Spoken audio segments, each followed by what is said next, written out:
Hello and welcome. My name is Brandon Wendell, and this is the Wendell Effect. Before we get started, I just need to remind everybody we are not broker-dealers or investment advisors. We're taking a look at this information from an educational standpoint only, not telling you to buy, sell, or hold any particular securities. It can make personalized recommendations. Past performance, no indication of future results, and there's always risk involved in the markets. No matter what you do, you can never eliminate that. There's possibilities of loss. And we are not subject to trading restrictions, so we can have a position in a security or initiate one at any time. Please stay in touch with me. Email me with any questions, or if you got any comments, or if you'd like to see certain securities for me to review, please email me at brandonwendell.cmt@gmail.com. Follow me on Twitter for updates daily about the markets and what's going on.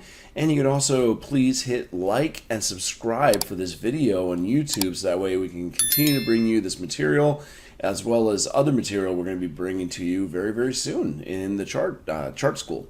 So looking forward to that, and might as well dive right in. For our schedule, we're going back to norm. We have the futures market analysis, where we'll look at the equity indexes, followed by the energy markets, and then the sector watch. Now, today is a little bit weird because it's a holiday, and we had a half day in the United States, so on the 20th of February. But for the entire week, we're going to kind of do an overview here, and I did do the information on Saturday. There really hasn't been much of a change since then. Anyway, the S&P, overall, again, we're still in that bearish slide that we typically get towards the beginning of, or mid-spring, February 12th to March 8th, 46% of the time, we're moving to the downside, and kind of looks like that's continuing here. You go to the weekly chart of the S&P 500, and you can see we tried to rally up, and we failed to make a new high above 60 on the RSI. So, we did have a little more bullish momentum than we've had before. We couldn't become bullish, and we kind of started to fail and pull back. We'll see if that's going to continue. We got indecision, and we don't really have commitment to the bullish side of the markets at all. Looking at the daily, we started to see towards the end of last week, we pulled back off our highs. We've retreated 38% from the preceding impulse, and again, are losing momentum now. So it'll be interesting to see how much momentum we lose and where we end up bouncing. If we, end up turning around, or if we end up turning back down and changing trend direction. As of right now, we're in a slight bullish trend going back to the weekly, higher lows, higher high, but obviously that could change. If we can't get bullish momentum to take us back up above 60 on the weekly, there's a possibility of failure of the trend and a resumption of the move down. So on the daily, we did make lower high and lower low last week. So we'll see if we're going to be continuing to push down. Next target, 4,000 basically, and then below that, we could push down all the way to 3,900 before we see significant buying coming in. The 4-hour time frame does have a couple stumbling blocks for us as we did move out of this sideways chop. It's not really sideways, we're a little more bearish there with lower highs, lower lows. But we do have 40.50 as well as 39.27 as two possible bouncing points as we were moving down. Looking at the NASDAQ, 60% of the time, the NASDAQ was actually slightly bullish, although we had some really bad years the last few years. Well, looking at what's going on right now, again, we tried to rally to a new high and can't seem to get those closes up above the previous close. So right here, we had rallies, lower close, and, slightly higher close, but lots of selling pressure on that wick. Going to the daily chart, we see the lower highs. And I'm not sure if we made the lower low yet. Let's take a look at the live chart right now. I'll go out to the NASDAQ. And, we came close. Again, on Friday. Monday, we really didn't trade much. We had half a day. And Sunday evening, we didn't do much. So we'll have to watch to see if we end up actually breaking that low. We should be able to bounce off of 12,100. Maybe if we move this high to 535, I'd look for a short as an opportunity there, targeting 11,100. But we may not even make it that high. We may just end up collapsing, getting a small bounce here at 12.1 before we go lower. And that's kind of what I'm seeing right now, more bearish pressure. So that's kind of what I already showed you. Moving along here. Oops, missing something there. The Dow, there's a seasonal move. And, from the 12th of Feb to March 8th, it is slightly bullish, but not by much. We actually have an average return of negative 2% overall. That's because of those 2 years, 09 and 2020. But looking at the the weekly chart, we've been just moving sideways, consolidation. So there hasn't been much of anything to yell about on the Dow because we're just going sideways. We're consolidating with smaller and smaller bodies on the candles. They're just a bunch of dojis with wicks. So lots of movement, but getting nowhere by the end of the week. And eventually we should break out of it, but this is not the leading market. The NASDAQ and the Russell seem to be leading better. Whichever way they break, the Dow's just going to follow. So looking at the daily chart, again, a whole lot of nothing, probably still within that range. And on the 4-hour time frame, we are seeing some selling pressure resume. Bigger red candles trying to poke through the bottom of the sideways move we've been in for the month of February. So we'll see if that's actually going to happen.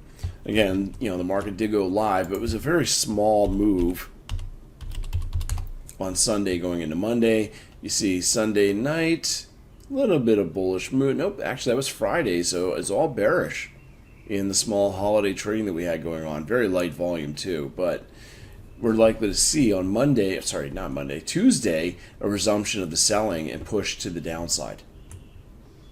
Looking at the Russell, speaking of leaders here, we are at a weekly supply that had been tested, is holding. Looks like it's going to continue to hold as we have no momentum to break us up. And we may see a revisit of the low side of that channel, or not really channel, consolidation, down to 1800. So I'm expecting kind of a bearish week for the next couple weeks here in the Russell. Overall, that previous impulse on the daily, you see we retraced 38%, and we're trying to move back up, but we're failing to garner enough bullish momentum to make new highs. So we may just fail right here and continue to drop. Next bounce point could be somewhere around 1850. Then who knows? We could end up seeing some new lows pretty soon for the year. That was on the weekly again. The daily. Now on the 4-hour, the label's a little wrong here. This is definitely the 4-hour chart.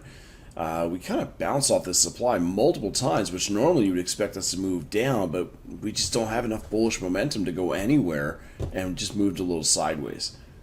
So keep an eye out for this week. Again, going out to the live chart for the Russell. Looking at the daily right here, again, you can see that so far this week we're starting off a little bit red. Okay, as you can see, Sunday going into, that's actually Sunday and Monday, the half day. We're getting ready to reopen again pretty soon. But there's bearish pressure trying to hold us sideways to slightly down. And going into the 4-hour chart, just again, not going down quickly. A little bit of bottom tails here, but not enough to push us up. So we're just going to see that drift down towards that low 19s. So 1920, 1930, 1935. And moving on now into the energy markets. Again, we've had a little bit of trading so far this week, but overall, crude oil, not really too impressive. It's supposed to be a bit bullish this week. You look at the weekly chart, and it's just alternating with red and green, moving nowhere. So we had to move back up towards 80, 82, and it failed, moving back down towards 73, 74, the bottom of our range. We're just kind of stuck going back and forth. And it doesn't look like anything's going to change. You kind of see it on the daily. As a matter of fact, on our last move up, we failed to hit the top of the range, didn't we? Here we made a high, a little bit lower than before. Higher high, lower low, lower high. Maybe we're getting that lower low coming up this time. It'll be interesting to watch what happens. We may not be able to bounce this time off that 72 area. So if we end up breaking out, it would be counter to the normal seasonal trend, but it is possible taking a look at what's going on. And on the 4-hour chart, we saw more impulses to the downside starting to strengthen. So if I go out right now and looking at a live chart, we're using the April contract right now. You can see that Monday we did actually bounce a little bit. But starting off again in the afternoon, we're going to be getting a little more bearish pressure. As a matter of fact, this is the origin of some of that bearish pressure we are very close to right now. It's not really a good supply zone, but yeah, it's a little bit of basing, lots of selling. That $78 range is a really good potential shorting opportunity for this contract, and there's just nothing below to hold us up, at least until here, right around 74, if not 72. So that's kind of where I'm seeing crude oil heading now. Moving on, nat gas has been on a tear to the downside. Seasonally, it's still bearish. there's no reason to go any other direction. So looking at the weekly chart, lots of red. And, well, we got interrupted a little bit with that one green. Yeah, one green. It's not much. Still very, very bearish. Looking at the daily chart, we had our pause. Looks like it's over. We're trying to move down. We did lose a little bit of bearish momentum, but if this picks up, then we're going to be continuing to see that price drop. And again, we got possible shorting opportunity here, 2.478 to 2.521 on the 4-hour chart.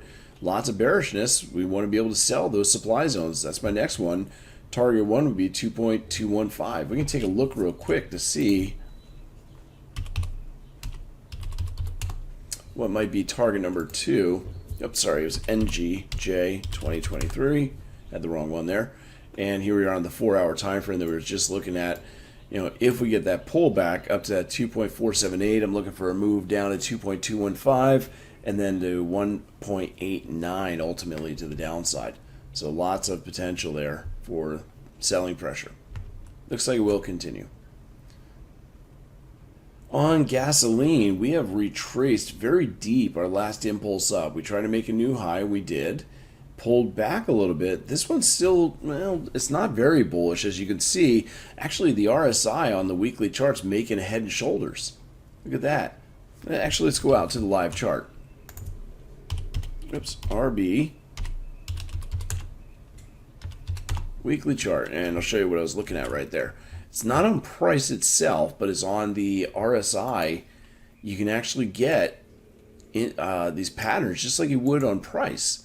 And just like it does on price, it'll do the same here. You can see left shoulder, head, right shoulder. And if we break, we should go move about the height of the head downwards.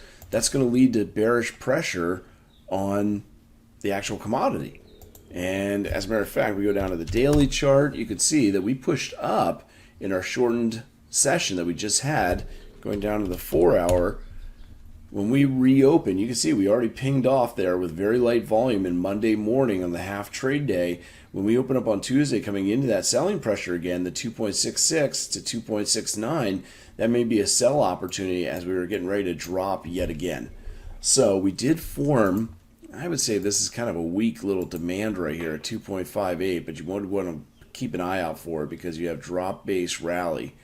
But this is the selling entry at about 266. Next target, looks like it's down here. We have kind of rally, base, rally off the lows. Very wide, unfortunately. But again, we could have a bounce at 258, 254, and then go beyond. But overall, this has just been on a slide, and it doesn't look like it's going to stop. Kind of seeing that theme over and over and over again, a lot of different securities here. So again, going the weekly. The daily, this is actually on gasoline, a giant head and shoulders that might be forming. So we're still on this right shoulders fighting, but starting to drop. And then finally on gasoline, let's see. Yep, that was the right, the little bounce up to 266 I was showing you on the 4-hour chart right there. It looks like it's actually there, ready for us to sell. So when the markets reopen on Tuesday, look for that opportunity. With as long as the RSI is not above 60, we can't get through that supply typically. We'll see the prices roll over and fall down again. Heating oil, the last energy market, overall relatively bullish. You actually do get a spike in early March, so watch out for that. Looking at the chart, again, that's only last 3 years. It didn't give me a lot of history on that seasonal move, though. However, we're kind of moving a bit sideways now. We're retesting the prior lows we had in 2022. Well, I guess it wasn't the lows, late 2022 lows that we're retesting. And we got the same head and shoulders formation here. So if we end up breaking that neckline, going below 40 with bearish momentum, this could actually continue to sink down towards that 2.21. Looking at the daily chart, you see we rallied up, trying to break out. But, here we have higher highs, lower lows. We don't have a trend. But we are holding supply and didn't quite make a new low. We also didn't do it on the indicator. That'll be interesting to see. If price makes a new low, we need to make a new low on the indicator. If we don't, it's a positive divergence. We will revisit this 291. But we can't break that area of supply unless we have enough bullish momentum and the RSI goes above 60. So without that happening, I expect a retest and a continuation down towards 2.51. On the 4-hour time frame, may not even make it that high. We do have drop-based drop right here at about 2.83 or so. So whatever those numbers happen to be, I can take a look real quick. Going out. I am on the 4-hour time frame. There it is. That kind of drop-based drop right here. Although we may be actually using this little basing going on here as our supply. A little bit closer to where we are. You can see a drop-based drop at about 27738 to 27979. And if you're looking for immediate targets, if you're shorting in that area, it depends if we actually get up there. That's pretty close. 2.60, and then right here you got an overlap with that 2.5. So I would look for a possible shorting opportunity with those targets right there. Well, that's it for the energy. Actually, we don't have a special guest this week. That was last week. I apologize. And we'll have another one coming up very, very soon. But we're going to move into stock market analysis to take a look at what's going on there with the different sectors. Overall, looking at the last 6 months, you can see that this looks like a market peak when you look at sector rotation. When energy, materials, and industrials are somewhat leading, especially the energy, that's normally a peak in the market before a drop. So that's suggesting the last 6 months we were coming up to a high that's getting ready to roll over. In the last month, it's weird. We're not getting the defensive sectors. Normally you'd expect staples, healthcare, utilities to lead if we're expecting the market to drop. But in the last month, we've been seeing the recovery sectors, discretionary consumer services and technology. So those sectors are usually hot when people are expecting a big market rally. And that's not what we just saw on the charts. The charts are showing weakness, but the sectors are actually showing that people are going and dumping money in expecting a big recovery. So somebody's going to get very disappointed very, very soon. We'll see if it's these buyers here, or if the market turns around and the bears get surprised. But it doesn't really look like the sector is going to carry it. I think the market is actually going to be a bit sideways and down going forward. So looking at the individual sector ETFs, XLY, consumer discretionary, is still retreating, not really going anywhere. I think this looks like it's going to continue to drift a bit sideways to slightly bearish. We should touch that 145.89 probably this week. I wouldn't be surprised. On the communication sector, we retreated very sharply from an already tested area of supply, but it's working a second time, and we kind of failed on a little bounce. That suggests that we're going to continue to move down towards 53.45 this week, and maybe even lower. So those sectors that were trying to lead us to the upside look like they're failing and coming back down. So that, again, means that, no, we may not be seeing a recovery in the markets. It was just a bear market rally before we continue down. And the last one, technology, XLK, you see that you had a divergence, tried to get up there again. Once more, less momentum is weakness, and that's likely to cause new movement to the downside or more movement down. So I would see 136 this week possible. Looking at the building materials, also coming off the divergence where we try to make a new high without the momentum, you see prices fell down. And they're trying to search out that demand that's been tested. That's not likely to have lots of bullish pressure left. We could fall right through that area. On the energy side, we finally made lower high, and we did it with the RSI well below 60. That suggests that prices are looking to continue to push downwards. We're going to test that 82.48. If we do, this time we're going to be below 40. We were kind of moving off the lows here, holding above 40, and we're able to bounce. This time we're coming down into it, and if we're below 40, which it looks like we're going to be, that should break right through that level, try to seek out 72.80. That's a longer term play. But it does look like the energy sector is run out. It looks like it's turning around. Consumer staples are trying to recover from their lows. You see, we bounced off the low, went up about 61.8%, couldn't make new lows. We lost the bearish momentum, and now we're trying to establish possibly, not yet, but possibly a bullish trend. If we make a higher high after this higher low, then we're on to something. So it looks as though that the consumer staples and the flight to safety may be back on. Doesn't mean it's a great sector to get in. It just may not go down nearly as much as some of the other sectors will if the market takes a hit. Looking at XLV, the healthcare sector, doesn't look very good. I mean, it is moving down. We do have a positive divergence. Lower low in price, same low on the indicator usually leads to a bounce. So we'll have to wait and see if that comes to fruition. It's trying to at this 50% retracement, but not expected to see a big bounce out of this, unfortunately. XLU utilities, they normally only do really well in a low interest rate environment. They operate on high debt. So they issue a lot of bonds, a lot of debt, but without those interest rates, Jerome Powell's raising rates. We had some inflationary numbers come out last week with the PPI and CPI. So this is definitely a sector that's looking more bearish than bullish because their operating costs are going up. They're not going to be able to borrow at lower rates or even borrow new money. So that's going to cause prices to drop a bit here. Looking at the financials, same kind of thing. We had the negative divergence. We did rally, made a high slightly above 60, but it really couldn't stay there. So we're starting to see more weakness in this sector as well. I see it going a bit sideways. It usually benefits from more bullish or favorable interest rates. Again, low rates, people can borrow more and finance more. But we're in a high interest rate environment and getting higher. Actually, it's not really high yet. We're getting higher. Although when you've been in 0% interest for so long, 4% does seem pretty high. Anyway, it doesn't look good for this sector overall, and that leads us into real estate. Also, not a favorable sector when the market is seemingly, teetering on the edge, and also interest rates increasing. It becomes more difficult to finance these homes and purchase those. So we're seeing the sector already dropping. It's not bearish by any means. We need to make another high, and we need to make a lower high. So watch out for that. We may get a bounce coming up right around this 39. Could get us a little bounce up towards 41 before we drop again. But watch out as we rally. If we cannot get the RSI above 60, that'll tell you when the big drop is coming. And it just hasn't happened yet, but could be around the corner. Probably not this week, but maybe next. So going back to some of the trade ideas we've been following, as well as adding some new ones in, CME Group is one.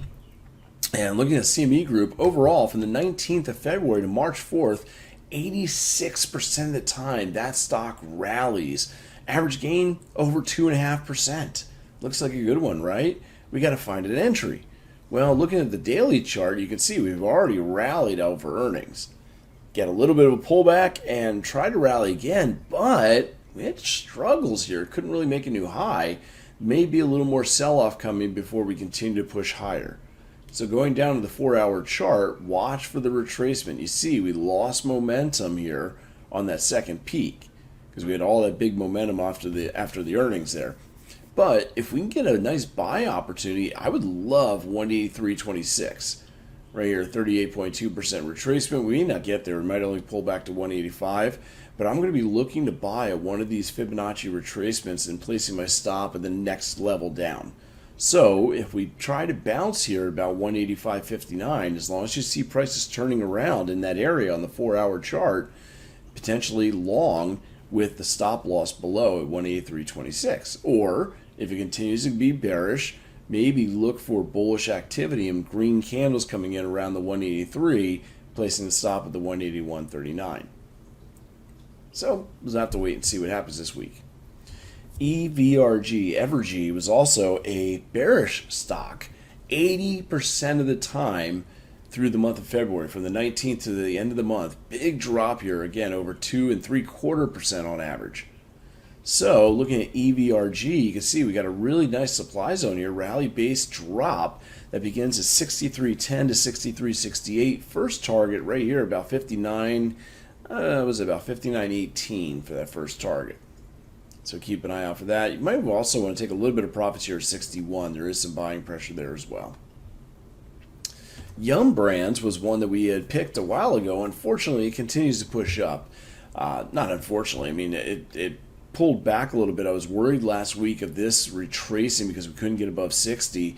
And actually, we did gap up and ran up, went above 60, so it ended up going a little bit higher than it was last week. I was worried about it pulling back too much. It looks as though we are going to probably start dying off, though. We're failing to make a new high again.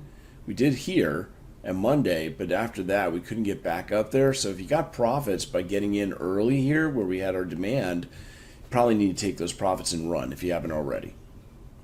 CF, Consolidated Foods, I think it is, CF Industries Holdings, anyway, came into our area of supply and dropped from that area. The RSI was above 60 when it came into the area, so, it was having a little struggle making fresh lows. You can see we had that big wick here to make it a little interesting right after earnings, but overall, it's working and moving down towards the first target, 78.55. Synopsis, this one was one that we looked at earlier in February, somewhat bullish until the mid-February, so we're pretty much done with it now as far as the seasonal move. And you can see that it tried to rally up after testing the demand zone going back, but now we're done. And that's why you got to pay attention to the seasonality too. Those earnings came out and it crushed the price back down. But we barely, kind of held the demand zone, but it doesn't look very good. So, you can see it was warning you before that happened. We went up to new highs in price, but we really couldn't make new highs on the indicator, and next thing you know, we lost momentum. So hopefully you're able to get out with a decent profit. If not, if you're still in profit or flat, you may need to get out because it looks like this is going to continue to push back down, and we're past that seasonal window anyway. CB, Chubb. This one also having a little bit of an issue as it pulled back into this buying opportunity, but we have too much bearish momentum. So even if we do rally out of here and you wanted to go long on the breakout of 212, well, you're not going to get enough momentum to make a new high without a pullback. So I don't really like to get long on these. I would probably pass on this or wait to see if it does come back to the demand if you get some sort of positive divergence to signal entry. Schlumberger, 80% of the time from the 13th of February, this thing just drops into mid-March. And that's a huge average drop. I mean, skewed because of that one really big move back in 2020. But Schlumberger did move into our supply zone, and it is almost at target number 1. So if you were able to get in on that one, when I put it out there, I think it was, the 12th last week, it's working out. It scared you a little bit, made you nervous, but never hit the stop. So we're almost at target, should be ready to take those profits maybe Tuesday at target number 1, and then hold on for that next target. So that's what I got for you guys this week. I want to thank everybody for being here. Again, if you got any questions or you got any securities you'd like me to look at, please send me an email, brandonwendell.cmt@gmail.com. Feel free to follow me on Twitter as well. I tweet every single day about the markets and throw in a lot of good stuff. I also announce when I'm doing some talks at different places. I've been doing some work for TradeStation. I've been doing some work with FX Street. So I'll be announcing those dates as well. And please, of course, please hit like and subscribe so I can continue to bring great content to you on a weekly basis and help you become a better trader as you guys have helped me. So thank you very much for being here. I appreciate it. Until next time, trade safe, trade well, and take care, everyone.